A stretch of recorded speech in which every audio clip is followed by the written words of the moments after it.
السلام علیکم ناظرین، زه مواجد الله او تاسو ګورئ زما فیسبوک او یوټیوب چینل. امید لرم چې خبرې او ژوند به مو ښه تېرېږي. اخري 10 ورځې پاتې دي چې په اخري 10 ورځو کې به څه کېږي او حالات به کم طرف ته ځي چې په 15 میاشتو او 20 ورځو کې څه ونه شو. نو په اخري 10 ورځو کې به څه کېږي. د پی ډي ایم خواهش ده چې په دې اخري 10 ورځو کې دوی په څه نه څه طریقې سره عمران خان صاحب د سیاست نه ختم کړي، یا د هغه نوم د سیاست نه ختم کړي، یا د هغه د پاکستان نه سایډ ټکي، یا هغه په څه طریقه باندې د عدالتونو نه ډسکوالیفای کی. لیکن دا د دوی صرف خواهش ده او دا خواهش به د دوی پوره کیږي که نه به پوره کیږي. د هغوی خواهش ده چې په څه نه څه طریقې سره دوی د خپل ټارګټ چې کوم دی دا اچیو کي او عمران خان صاحب ته په څه نه څه طریقه باندې سزا ورکړي. خو ماته نه ښکاره کېږي چې عمران خان صاحب ته به دوی سزا ورکړي. د هغې ډېر زیات وجوهات دی. یو خو چې په 15 میاشتو او 20 ورځو کې یعنې په 14 میاشتو کې تقریبا دوی هغې ته څه سزا ورنه کړه. نو په آخري 10 ورځو کې به دوی څه سزا ورکړي. بیا دویم که موږ وګورو په عمران خان صاحب باندې تقریبا 200 کیسونه شو دي او په دې 200 کیسونو کې په ډېر څه الزامونو کې په هغه باندې په یو الزام کې تقریبا په هغه باندې ډېر څه پرچې شو دي. نو دا ممکنه نه ده هغه چې څومره الزامونه په هغوی باندې دي هغه غونډ بې بنیاده دي. نه هغه د پاکستان عدالتونه مني، نه په پیر ټرایل که په پاکستان کې وشي نه هغه مني، نه بل جج صاحب مني، نه د پاکستان نظام چې کومه دی عدلي نظام چې کومه دی هغه برداشت کولی شي. که موجوده حالات کې موږ وګورو د پاکستان عدالتي نظام چې کومه دی یا انصاف چې کومه دی هغه ډېر زیات کمزوری دی. خو بیا هم ډیفینس کوي د عمران خان صاحب او سچ او حق وینا کوي. بیا که موږ وګورو نو د یو صوبه یعنې په پنجاب کې 10,000 سیاسي قیدیان چې کوم دي هغه په جیل کې اچولی شوي دي. نو د دې هر څه نه داسې ښکاره کېږي چې عمران خان صاحب ته په دې اخري 10 ورځو کې سزا ورکول چې کوم دي دا ډېر زیات مشکله دي. بیا که موږ وګورو د عمران خان صاحب دا جګړه چې کومه ده دا تقریبا د 15 میاشتو نه روانه ده. خو دا یو سایډډ ده، یعنې ون سایډډ لړایي ده، یعنې جګړه ده. ځکه چې عمران خان صاحب وایي چې زه یې غواړم چې اسټبلیشمنټ مضبوط وي، چې د پاکستان فوج مضبوط وي، چې د پاکستان فوج څومره مضبوط وي دومره به ملک ترقي کوي او په بهترۍ سره به ځي. هغه د ډېر څه ملکونو مثالونه هم ورکړل چې پلانکي ملک چې کوم دی د هغې فوج کمزور نو هغه باندې څومره نقصان وشو، د پلانکي ملک هغه کمزور نو هلته هغوی ته څومره نقصان ورسېدو. هغه وایي چې د پاکستان چې کوم فوج مضبوط دی د دې وجې نه د پاکستان چې موجوده په دنیا کې څه نوم دی نو دا ډېر اوچت دی او ښه دی. که موږ پی ډي ایم ته وګورو پی ډي ایم هم په د 15 میاشتو کې تقریبا ډېر زیات ظلمونه کړي دي او دومره ظلمونه یې کړي چې شاید په د پاکستان په تاریخ کې به چا دومره ظلمونه نه وي کړي. خو د هغې باوجود هم د عمران خان صاحب ختم نه کړو. موږ که د دوی اقتدار ته ګورو د پی ډي ایم په اقتدار کې صرف 10 ورځې پاتې دي او ختمېدو والا دی. د پی ډي ایم اوس دا خواهش دی چې 48 غنټې یعنې 48 غنټې مخکې چې کومه دی د خپل ټینیور د خپل ټایم نه مخکې چې دوی به نیشنل اسمبلی چې کومه ده دا ډیزالو کوي ځکه چې دوی ته 9 میاشتې میلاو شي او په 9 میاشتو کې ځکه د 6 میاشتو کې بیا الیکشن چې کنټیسټ کول دي دا ډېر ګران دي او ګټل هم د دوی لپاره ناممکن دي ځکه چې عمران خان صاحب چې کوم دی لا زوره موجود دی. نو دوی خواهش دا ده چې دوی ته 90 ډیز یعنې 90 ورځې میلاو شي او نو د هغې نه بعد به دوی بیا په الیکشن کې څه کوي. خو دا ښکاره کېږي هم نه چې الیکشن به وشي او که وبه نه شي. بیا موږ که ګورو موجوده د محرم میاشت او محرم په میاشت کې موږ لیدلی چې حق او د باطل به حق کوم ځای ته ورسېدو، باطل چېرته ورسېدو، حق چې کوم دی د هغې اوسه پورې خبرې کېږي، باطل په حوالې سره خلک سوی دا ټوټل هر څه ستاسو مخې ته دي. بیا که موږ وګورو سایپر په حوالې سره خو په میډیا کې هم ډېر زیاتې خبرې شوي دي. عمران خان صاحب په دې باندې هم ډېر زیاتې خبرې کړلې او ډېرو خلکو ته د دې په باره کې علم هم شته. خو دا سایپر چې کومه دا اوله وجه وه چې د هغې په وجه باندې د عمران خان صاحب حکومت چې کومه دی هغه ختم کړه شو. عمران خان صاحب چې کومه دی هغه د اقتدار نه ختم شو. خو دا تحریک عدم اعتماد ته موږ وګورو عمران خان صاحب خو بذات خود چې کومه دی تحریک عدم اعتماد په وجه باندې دوی د حکومت نه کوز کړی شوي وو. خو دا تحریک عدم اعتماد چې راوړی شوی دا سایپر په وجه باندې راوړی شوی او دا سایپر چې کوم دا ان ارګینیک و ارګینیک نه و او دا چې کومه دی مینج کړی شوی و دا جوړ کړی شوی و دا سایپر.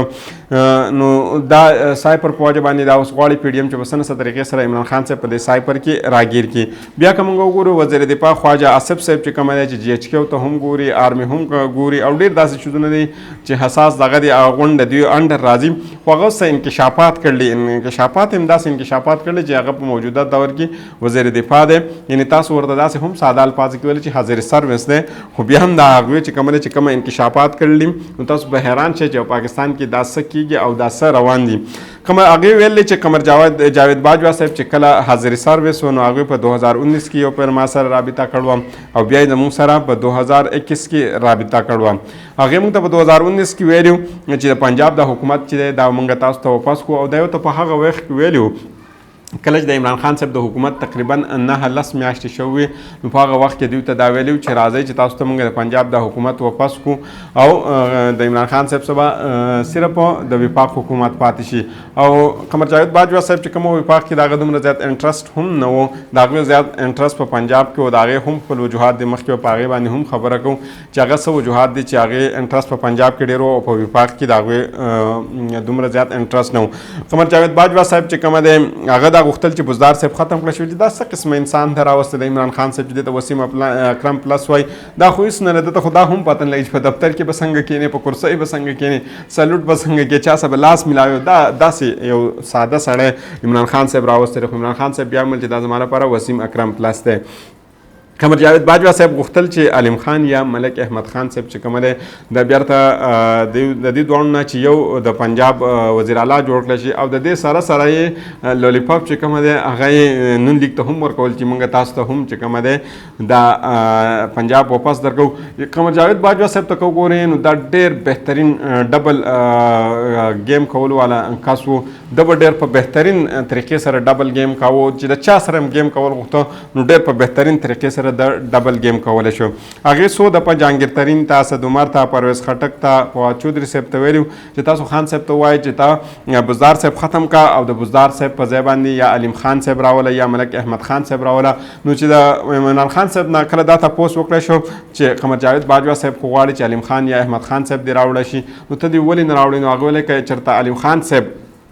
ته پنجاب حکومت ورکړی شي نو هغه به کرپشن چې کومه دی ډېر زیات وکړي هغې ویل چې 54 ارب ځمکه چې کومه ده د 450 اربو ځمکه ده چې هغې علیم خان صاحب غواړي چې دا د زمیني یعنې چې په کوم ځای کې موږ کار کرونده کوو د هغې نه هغې د ګرین نه چېرته بوستله ګرې ته بوستله یعنې کنسټرکشن ته بوستله دغه سوسایټیز یې پکې جوړولي ویل چې په دې کې خو ډېر زیات کرپشن کېږي نو زه دا نه غواړم چې دا کرپشن دې دلته وشي بیا خواجه آصف صاحب وایي چې په فروری 2019 یعنې په 2019 کې په بالاکوټ کې چې کومه واقع شو و انډیا چې کوم اټیک کړی بیا پاک فوج چې کومه دی څومره په بهادرۍ سره هغوی ته ریسپانس کړی بیا یې څنګه د هغې جهازونه راغورځولي بیا د هغې پایلټ موږ هم لیدلی ابینندن چې د هغوی سره څه وشو نو دا خو د پاکستان بهادر افواج دی چې هغوی دا ریسپانس کړی په هغې باندې هم د قمر جاوید باجوا صاحب او د عمران خان صاحب په منځ کې اختلافات راغلي په ډېرو وجوهات سره نو هلته هم چې حالات کم دي دا د دې دواړو په منځ کې ګډوډ شوي بیا خواجه آصف صاحب وایي چې دویم ځل باندې په مارچ 2021 کې چې کومه د قمر جاوید باجوا صاحب زموږ سره رابطه وکړه دا هغه وخت و چې قمر جاوید باجوا صاحب ته ایکسټنشن میلاو شوی پرون تاسو یو خبر اورېدلی هم و چې ویلې چې قمر جاوید باجوا صاحب استعفا هم غوښته خو بیا هم هغوی ته ایکسټنشن میلاو شو په دې ایکسټنشن کې نواز شریف صاحب هم ډېر زیات اهم رول ادا کړی او هغوی خپلې پارټۍ ته ډایرکټ دا میسج ورکړی چې تاسو په هېڅ حالات باندې دا نه رکاوئ او چې دا قمر جاوید باجوا صاحب ته دا ایکسټنشن په اسانه میلاو شي نو خواجه آصف صاحب چې کومه دی دا اوس په دې موجوده ټیم کې چې کومه وزیر دفاع هم دی او موجوده هم دی دیو قمر جاوید باجوا صاحب ته بالکل چې کومه دی په هغوی باندې ډېر زیات الزامونه هم لګوي او هغې ته یو داسې نظر باندې ګوري چې هغوی دا ټوټل ارڅه کړلي او د عمران خان صاحب چې کومه خبرې تر اوله نه کولې 15 میاشتونه مخکې تر ننه پورې په هغوی باندې دوی بالکل سټمپ لګوي چې بالکل د عمران خان صاحب صحیح او حق خبره کړله بیا که موږ د عمران خان صاحب حکومت ته ګورو د سازش چې کومه ده دا بالکل په ارلی یعنی په شروع کې د هغوی د حکومت خلاف د سازش شروع شو خو خوشقسمتي به زه د عمران خان صاحب دا وګڼم چې کووډ 19 راغی ځکه چې پوره دنیا ته دپاره خو دا یو عذاب و یا د پوره دنیا دپاره دا امتحان و خو د عمران خان صاحب دپاره یو خوشقسمتي وه او ډېر داسې نور پاکستاني چې د هغو دپاره هم خوشقسمتي و چې په سعودي عرب دوبۍ او په د نور ملکونو کې وو نو هلته چې بیا د کووډ 19 نه خلک لاړه ختم شو نو مزدوران هلته بیا لږ نو هغوی هلته ډېره بهترین مزدوري کړو همدارنګې عمران خان صاحب دپاره د کووډ 19 چې کومه دا هم یو مالي غنیمت و د هغې حکومت چې کوم هغه سسټین چې څه نه څه وخت یې واړاوه نو دا د دې وجه وه بیا موږ ګورو عمران خان صاحب شبیر زیدي صاحب راوستی یو ښه مایناز او ممتاز چې بزنسمین دی هغوی دا غوښتل چې زه پاکستان سرو کوم یعنې د پاکستان خدمت وکم او بغیر څه تنخوا هغوی د پاکستان خدمت کول غوښته عمران خان صاحب هغوی راوستو او د بي آر چیرمین یې جوړ کړو خو چې هغې کله حالات وکتلی نو شبیر زیدي صاحب ویل چې عمران خان صاحب ته چې کومه حکومت میلاو شوی دی نو هغه ډېر زیات کمزور او معیشت چې د دې حکومت دی هغه ډېر زیاته کمزوری دی شبیر زیدي صاحب ته چې کله پته ولګېده چې د ملک معیشت ډېر زیات کمزور دی نو هغوی ډایرکټ چې کومه دی په ریل سټیټ یعنی په ځمکو باندې هغوی ټیکس ولګاو چې کله هغوی په ځمکو باندې ټیکس ولګاو نو قمر جاوید باجوا صاحب ورته ویل چې آخر دا تاسو وکړو هغه یې راوغوښتو او هغه ته ویل تا دا ټیکس لګولی دی نو په پنجاب کې خو زما صرف انټرست و لکه څنګه تاسو په ویډیو کې ما مخکې ویلو چې د قمر جاوید باجوا انټرست و ځکه چې د هغې ډېر داسې رشته دار و چې هغې په پنجاب کې کاروبار کاوه په ډي ایچ ای کې د هغې ځمکې وې په هغې کې کاروبار کاوه نو ډي ایچ ای کاروبار ودرېده نو د هغې نه پس هغې شبیر زیدي صاحب ته وویل چې تاسو دا ټیکس چې کوم دی دا واپس والی او دا ټیکس چې تاسو واپس واخلی نو هلته به کاروبار بهتر روان شي نو هغې په هغه ټیم کې مونږ لیدلي هم چې د پاکستان معیشت چې کوم و دا ډېر په بهترۍ سره روان و ګروت ریټ چې کوم و دا 6% روان و یعنې پاکستان ډېر زیات په ترقۍ سره روان و او نور انټرنیشنل لیول باندې هم دا خلک دا مني چې پاکستان په دغه وخت کې ډېر زیاته په ترقۍ سره روان و شبیر زیدي صاحب په هغه وخت کې د عمران خان صاحب ډېر زیات سپورټ کاوه خو اوس چې کومه موجوده حالات کې وګورو نو شبیر زیدي صاحب ته دا څه ضرورت راغی چې هغه په عمران خان صاحب پسې خبرې کوي وایي چې د عمران خان صاحب چې کومه دی دا حکومت چې تللی دی نو ښه شوی دی ځکه دوی دا حکومت نه وی تللی نو پاکستان به ډیفالټ شوی وی د هغې وجه اصل دا چې اوس کیر ټیکر سیټ اپ به راځي او کیر ټیکر سیټ اپ بهترین طریقه کار دا چې کله ته کیر ټیکر سیټ اپ کې راشي نو چې ته څه غواړې څومره پیسه جمع کول غواړې ټوټل هر څه ته کولی شي هغومره پیسه جمع کولی شي خوشقسمتي ستا دا وي چې ستا نه څوک تپوس نه کوي لکه څنګه په دې نوټ نیور کې خلک د 15 کالو دپاره راځي نو 15 کاله پس چې ستا حکومت ختم شي بیا تا به عدالتونو ته ځي په مختلف ځایونو کې به جوابونه ورکړي او ټول ژوند به دې خراب وي سختۍ سره به دې ژوند تېرېږي په کیر ټیکر کې بهتر کار دا چې پیسه راشه پیسه جوړه کړه چې څونه پیسه جوړه او نری یو کوڅه وګوره په هغې باندې وځه څوک نه دا تپوس هم نه کوي چې دومره نری کوڅه دې ولې وکتله په دې نری کوڅه باندې ته څنګه داسې روانې مزید دې چې څه کې هغه بیا کوم تپوس والا ستانه څوک نشتي نو د هغې دپاره موږ وایو که نه چې د خښتې جواب یې په کمره سره ورکړه په کاڼي سره یې ورکړم نو دارنګې اسد عمر صاحب چې د هغه نه هم دا په دې ټیم کې دا توقع نشي کېدلی یا د فواد چودري نه هم دا توقع نشي کېدلی ځکه چې هغوی عمران خان صاحب پرېښی خو د دې باوجود هغوی شبیر زیدي صاحب ته ویل چې روجانه د اخر ته څه کوې تا په هغه وخت کې څه کول تا ته حالات هم معلوم و چې څه سو او ته اوس د دې نه انکار کوې ته د دې نه ولې اوس انکار کوې